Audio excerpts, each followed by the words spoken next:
Welcome to What the F Happened, Fraud and Financial Crime Deconstructed, a Defend podcast where we break down what's actually happening across fraud, scams, AML, and financial crime. Each episode cuts through the noise to explain the tactics, trends, and real-world impact behind the headlines, so you're better prepared for what comes next. Let's get into it. If you are waiting for the future of automated AI-driven commerce to arrive, well, you're actually already late. Yeah, very late. And, so are the criminals. Yeah. I mean, imagine your wallet is no longer something you physically open, or even like a digital app where you click to confirm a purchase. Right, the friction is just gone. Exactly. Instead, you have this digital proxy, right? An autonomous software agent that's just constantly scanning, negotiating, and executing transactions on your behalf via APIs. It's a completely frictionless financial existence. Which sounds incredibly convenient for you, the consumer. It does, but when you remove the friction for legitimate money movement, you instantly remove the friction for financial crime. You really do. It's a double-edged sword. So today we are looking at this escalating arms race in financial security, where the battleground is literally measured in milliseconds, and the combatants are, well, entirely algorithmic. It's machine versus machine at this point. It is. And our baseline for this deep dive comes from DataVisor's May 2026 Defend newsletter. It's a pretty sobering look at how artificial intelligence is rewriting the rules of fraud, money laundering, and, institutional defense. Highly sobering. The landscape is shifting under our feet. Seriously. So whether you use stablecoins, shop online, or, use a biometric login on your phone, your money and your identity are right in the middle of this invisible high-speed battlefield. So, okay, let's unpack this. We have to start with the sheer scale of what JP Morgan is calling Agentic Commerce. Yeah, the JP Morgan 2026 outlook is, well, it's wild. They project that AI agents will handle between 15 and 25% of all U.S. e-commerce purchases by 2030. Wait, 15, 25% by 2030? That is just a few years away. Exactly. We're talking about a massive systemic shift away from user-initiated sessions. And traditionally, fraud prevention was heavily anchored in session analytics. Like how long did you hover over the buy button? Yeah. Or did you copy and paste your password? Things like that. Precisely. But an AI agent doesn't have, mouse movement telemetry. It simply fires a payload to an endpoint. Right. There's no human hesitation to measure. None. And this fundamentally alters the surface area for attacks. JP Morgan actually identifies a specific vulnerability matrix introduced by this shift, which they term the lethal trifecta of risk. The lethal trifecta, breaking down that trifecta is super crucial because it highlights the actual mechanical flaws in how these autonomous systems operate. Yeah, let's break it down. So the first leg is untrusted inputs. Your shopping agent is constantly scraping the open web, right, or interacting with third-party APIs to find the best price or availability. Right. It has to look outwards to function. Exactly, meaning it can ingest malicious instructions or manipulated data arrays from a compromised site. Then the second leg is access to sensitive data. Because to do its job, this agent has to hold your Auth tokens, your persistent payment credentials, your digital identity. Yeah, holds the keys to the castle. And the third leg is the authority to act externally. It actually has the permissions to execute a smart contract or finalize a bank transfer. So when you combine those three elements, the attack vector changes entirely. The lethal trifecta. Right. The fraudster doesn't even need to steal your credit card number anymore. They just need to feed your AI agent a poisoned data input that tricks it into executing a transaction. A transaction that looks totally legitimate to your bank. Exactly, because the call is literally coming from your authenticated proxy. Okay, but, and I have to push back here a little, are you really going to just hand over your credit card API to an autonomous agent? It does sound extreme when you phrase it like that. Right. It feels like we are jumping a few steps ahead of actual consumer behavior. It's like handing your physical wallet to a stranger you just hired off the street to run your errands. A stranger that is basically a piece of code. Exactly. A piece of code that can be tricked by other code. It just seems like a massive leap of faith that most people really aren't ready for yet. What's fascinating here is that consumer adoption doesn't happen with a sudden, sweeping handover of permissions. It's not a light switch. So it's more gradual. Very much so. It is incremental, and it is already happening. Think about how you use, automated robo-advisors to rebalance your investment portfolio. Oh, right. Or those dynamic subscription services that automatically adjust your billing tier based on your monthly usage. Exactly. The connective tissue for agentic commerce is already built into the background of the apps you rely on every day. That makes sense. It just kind of creeps in. Right. And as that logic generalizes to everyday purchases, the security industry faces a foundational crisis. For decades, the entire fraud detection apparatus was designed to answer one simple question: who is the customer? Because authentication was basically the silver bullet. Yes, but in an agent-driven ecosystem, knowing the identity of the account holder is totally irrelevant. The new mandate is answering who is authorized to act. Wow. Which means point-in-time authentication is just dead. Completely dead. You can't just verify a biometric login at the start of a session and assume the next 20 API calls are clean. No, you absolutely cannot. It demands continuous runtime governance of the agent's behavior, right? The bank's security architecture has to evaluate the context, the velocity, and the destination of every single microtransaction in real time. To ensure your proxy hasn't been compromised halfway through the session. Exactly. But if legitimate AI transactions operate at this speed, that means malicious transactions like money laundering are accelerating just as fast. Oh, they are. They really are. Because moving illicit funds across borders, I mean, that used to take a whole network of shell companies and days of waiting on wire transfers. Now it's just a script. And regulators are highly aware of this acceleration, and they are reacting with historic severity. I bet. They can't just sit back. No. The cost of failing to monitor these high-speed flows is becoming literally existential for institutions. We are seeing unprecedented enforcement actions right now. Particularly from FinTrack, right? Canada's Financial Intelligence Unit.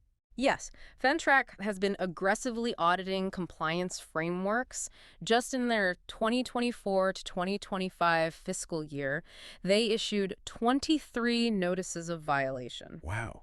Do we know the dollar amount on that? It resulted in over $25 million in penalties. But the real warning shot, the one that shook the industry, was a single money services business that got hit with a $176 million fine. $176 million fine. For what exactly? And for thousands of regulatory contraventions. Thousands. That is a deliberate message to the market. But wait, I have a question about this. Sure. The newsletter is all about high-tech AI, digital proxies, and digital money. So why, when you look at the May 2026 enforcement actions, are regulators suddenly auditing physical assets, like dropping the hammer on real estate brokerages and precious metal dealers? It's a great question. It's because the life cycle of financial crime always requires an off-ramp. Okay. Money laundering traditionally operates in 3 phases, right? Placement, layering, and integration. AI and digital assets make the placement and layering phases incredibly fast and complex. They're bouncing funds across dozens of jurisdictions in literal seconds. Which is impossible for a human to track. Exactly. But criminals do not want to hold their illicit wealth in volatile digital tokens forever. They want something real. Yes. The integration phase, where the dirty money re-enters the legitimate economy, almost always involves tangible assets. They buy luxury condos, they buy gold. Oh, I see. So the real estate brokerage is essentially the choke point. Precisely. The digital layering might be entirely algorithmic, bouncing around the blockchain, but the final transaction still has to hit a physical ledger somewhere. Exactly. And if a property developer isn't running aggressive anti-money laundering checks or AML on the source of the funds coming in, they are effectively providing the final laundering service for a cybercrime syndicate. Wow. Whether they know it or not. Right, which is precisely why business as usual is completely dead across all sectors under AML jurisdiction. You cannot plead ignorance just because the funds arrived via some complex digital route. You can't just say, well, the wire cleared. Exactly. And this dynamic is forcing a massive structural change inside financial institutions. According to insights from a recent Forrester report, the historical divide between fraud teams and AML teams is collapsing. They used to be completely separate departments, right? Yes. Financial crime is converging, but legacy institutional infrastructure was just never built to handle that convergence. Because those silos existed for very specific historical reasons. I mean, fraud teams were traditionally focused on loss prevention, like stopping money from leaving the bank right now. Right. It's a real-time millisecond latency operation. Exactly. While AML teams, on the other hand, were focused on regulatory compliance and tracking money that had already moved. It was heavily reliant on T+1 batch processing. Right, looking at historical data at the end of the day to file suspicious activity reports. But if we connect this to the bigger picture, you simply cannot run retrospective batch processing on a financial ecosystem driven by agentic commerce. That's just too slow. Way too slow. If your AML system takes 24 hours to analyze a transaction, the illicit funds have already moved through 50 different wallets across 5 different blockchains. They're gone. Exactly. The Forrester report emphasizes that keeping fraud and AML isolated physically prevents an institution from seeing the full threat matrix. Because they're looking at different pieces of the same puzzle. Exactly. The behavioral anomaly that the fraud team detects in real time is very often the exact leading indicator of the laundering scheme the AML team will be looking for tomorrow. That makes total sense. And honestly, nowhere is that friction more evident than in the cryptocurrency space, particularly with stablecoins. Oh, absolutely. Feng Yu, the chief product officer at DataVisor, she points out a really critical vulnerability in how institutions treat digital cash in the newsletter. Right. Her warning is very explicit. She argues that simply verifying the current state of a stablecoin like USDC is dangerously insufficient. You cannot just ask if the token itself is legitimate. No, you have to ask where it originated and what smart contracts it interacted with before arriving in your ecosystem. Which is so tough. Here's where it gets really interesting for me. Tracing USDC, like that sounds exactly like trying to track a marked $100 bill, right? The great analogy, yes. But the bank robber has already swapped it for euros, then used the euros to buy a gold watch, and then sold the watch for casino chips, all in a fraction of a second. If we connect this to the bigger picture, that speed is exactly why legacy fraud systems simply cannot trace these multi-chain jumps. The perceived safety of a stablecoin is a total illusion if you are only looking at the immediate transaction. Because it's just the tip of the iceberg. Right. Because blockchain ledgers are immutable, the provenance of the asset is technically fully exposed. But legacy systems only look at the first hop, the direct sender. They just see the casino chip. Exactly. To actually understand the risk profile of a deposit, you have to execute multi-asset, multi-chain tracing. And tracking this requires a level of graph analysis that is just hard to wrap your head around, because it isn't just following a single token on a single chain. No, it crosses networks constantly. Right. Bad actors utilize decentralized bridges.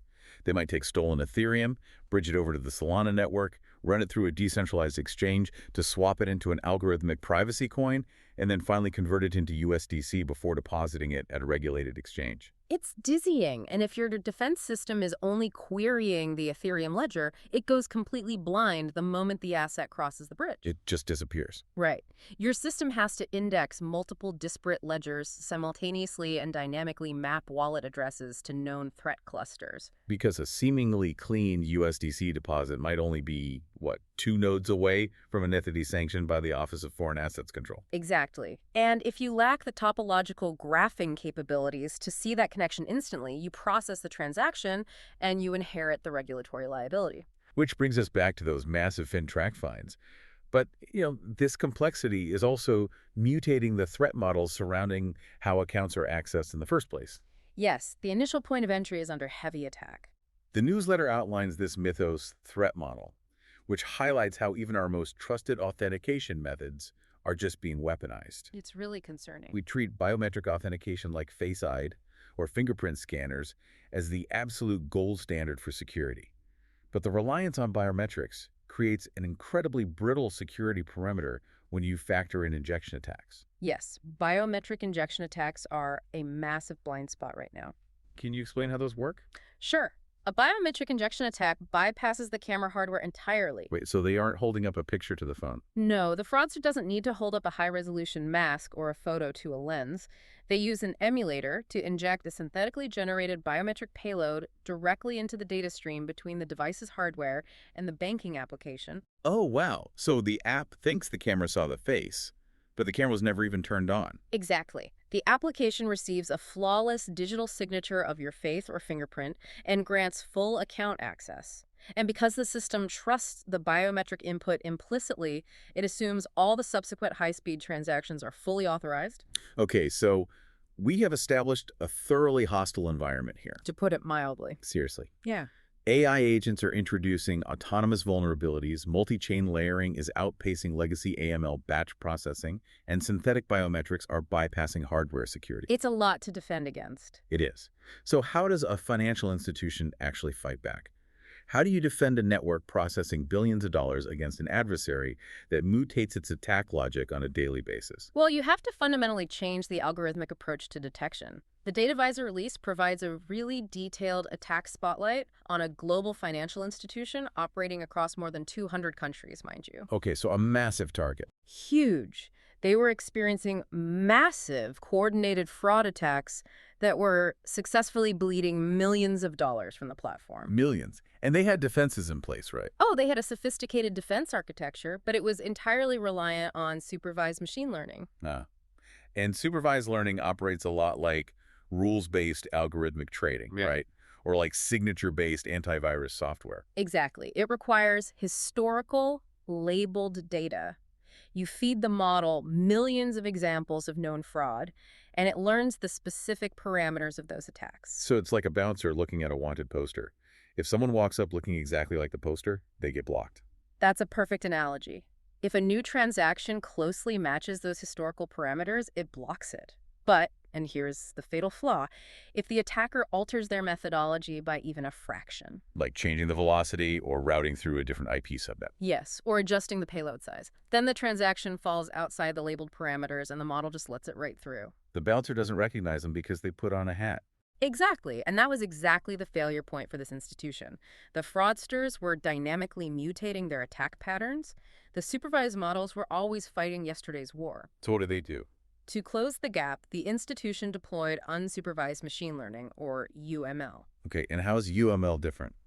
Unsupervised learning does not rely on historical labels. It does not need to know what a specific attack looks like ahead of time. So sticking with the analogy, Yeah. unsupervised learning is like a bouncer noticing someone sweating and acting super nervous in line before they even do anything wrong. Exactly. Instead of a wanted poster, it utilizes high-dimensional behavioral clustering and graph analysis on the raw incoming data streams. It's looking at the entire topological structure of the network traffic in real time. Yes, it correlates device fingerprinting anomalies, IP subnet velocity, and behavioral cadence across thousands of seemingly unrelated sessions. So it spots the hidden linkages, like the fact that 500 different accounts simulating different geographic locations are all somehow utilizing the exact same obscure browser extension. And typing at the exact same millisecond interval. It identifies the coordinated intent of a botnet before the financial payload is even triggered, And it does this fast enough to stop the transaction. with astonishing speed. The UML deployment allowed this institution to return stable, actionable fraud signals within 10 milliseconds. Man, milliseconds. They were isolating and neutralizing fraudulent accounts before a single transaction could be initiated. The performance metrics from this case study completely redefined the standard for institutional defense. What are the final numbers? They saw a 20% overall increase in fraud detection, operating at 94% accuracy, with a false positive rate of only 0.9%. Wait, 0.9%. Keeping the false positive rate under 1% is arguably the most critical metric there, right? Absolutely. Because you are catching the synthetic injection attacks and the multi-chain laundering schemes without accidentally freezing your legitimate customers' accounts when they just, try to buy groceries while traveling abroad. Right, customer friction destroys trust, so keeping that false positive rate low is huge. Ultimately, this 10-millisecond UML integration prevented over $12 million in annual chargebacks for this single institution. That is massive. But the defense architecture cannot remain static, right? Even with unsupervised models. No, it can't.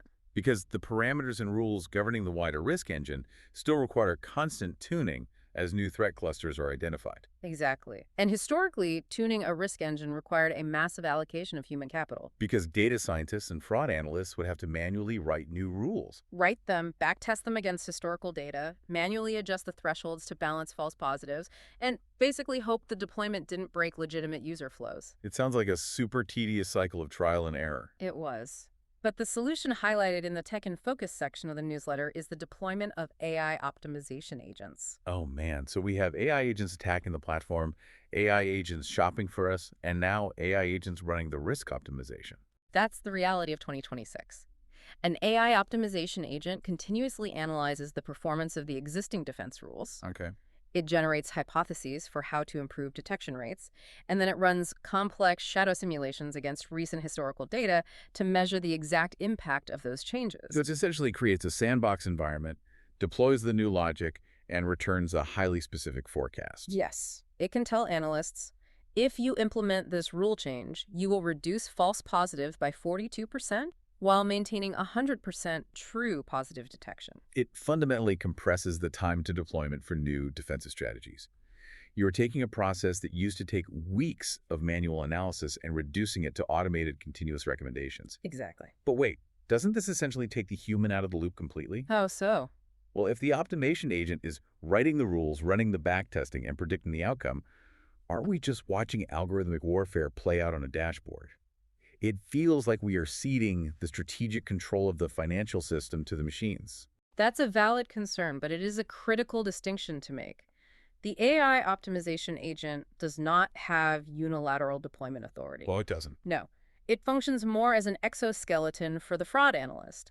It removes the computational heavy lifting of data analysis and simulation, but the deployment of the new rule logic remains an entirely human decision. Okay, so the human analyst reviews the shadow simulation results, verifies the strategic alignment, and authorizes the update. Exactly.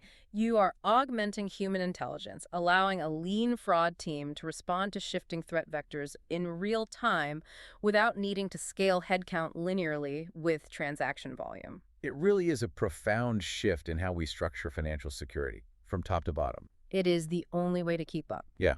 And for anyone entrenched in this space who actually wants to see the architecture of these UML optimization models firsthand, DataVisor is actually showcasing these modern strategies this month. They'll be at the Canadian Credit Union Association Conference at Booth 68, as well as the Datos Financial Crime and Cybersecurity Forum. It's highly recommended if you're navigating these systems. But, this transition from human-executed transactions to autonomous, agent-driven financial ecosystems raises an incredibly complex question. What's that? This raises an important question regarding liability. If your authorized AI agent is manipulated by a criminal's AI agent into executing a harmful transaction, and the bank's AI defense system fails to identify the anomaly in time, where does human legal accountability actually reside in the financial system of tomorrow? Wow.